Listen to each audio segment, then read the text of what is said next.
Сәлеметсіздер ме, балалар? Мен Жамбыл облысы Талас ауданы Үшарал ауылы Әбдірсағынтаев атындағы орта мектебінің қазақ тілі мен әдебиеті пәнінің мұғалімі Ибраимова Раушан Қасымқызы. Бүгінгі сабағымыздың тақырыбы Бердібек Соқпақбаевтың «Менің атым Қожа» повесінен үзінді бойынша Қожа бейнесінен қандай әсер алдыңыз?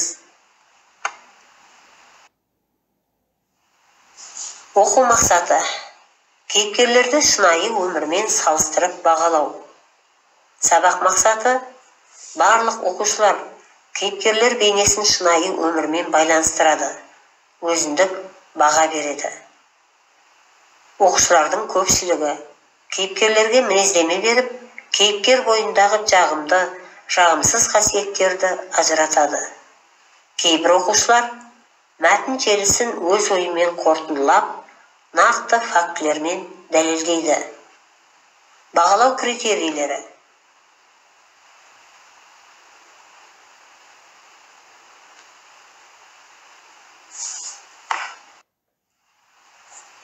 психологиялық ахуал: әр елдің амандасу салты бойынша бір-бірімізбен амандасамыз.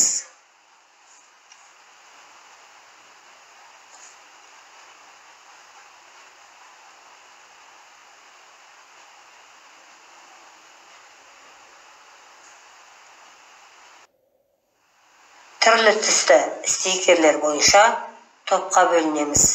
Бірінші топ Қожа, екінші топ Жантас, үшінші топ Сұлтан.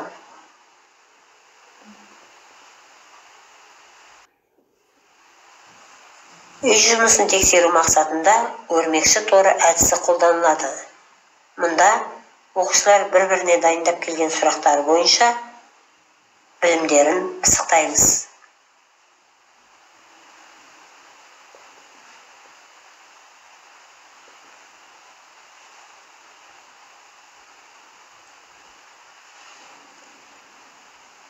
Жарайсыңдар, балалар.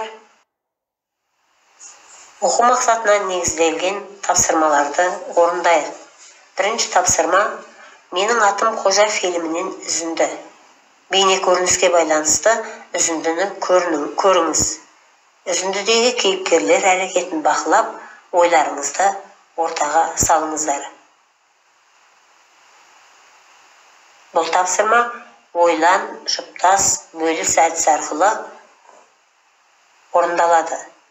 Дескрипторы бейне фильмді көреді, кейіпкер әрекетін бақылайды, өзіндік ой түйеді.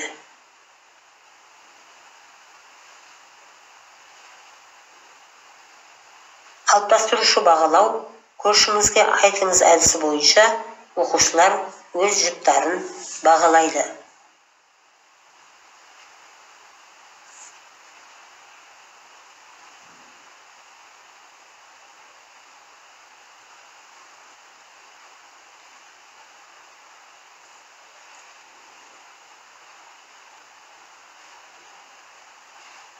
Өте жақсы, балалар.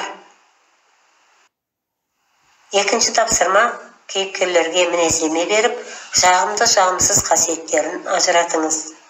Бірінші топқа тапсырма: кейіпкерлердің іс-әрекеті арқылы баға беру. Кестені толтырамыз. Екінші топ шығармадағы кейіпкерлер бейнесін анықтайды.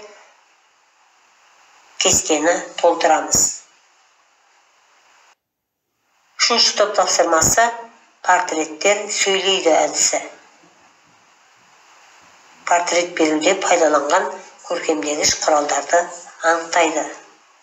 Дескрипторы кейіпкерлерге мінездеме береді, кейіпкерлердің бойындағы жағымды, жағымсыз қасиеттерді ажыратады.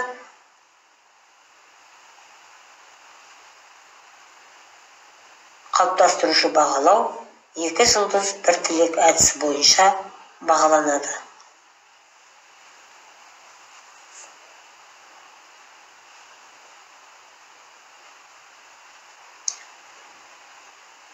Өте жақсы, балалар.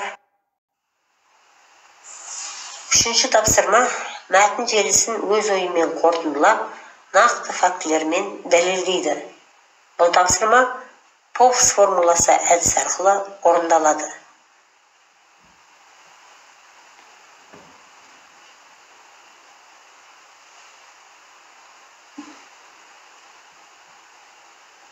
Дескрипторы мәтін желісін өз ойымен қорытындылайды.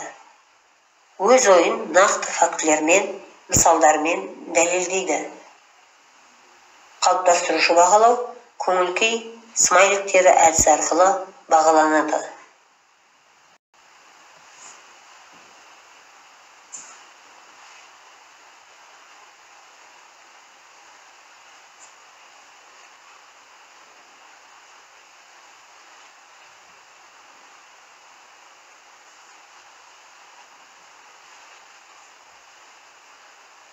Жарайсыңдар балалар. Кері байланыс желкенді қайық әдісімен жүргізіледі. Үйге тапсырма бағалау қадамының 3-ші тапсырмасын орындаймыз.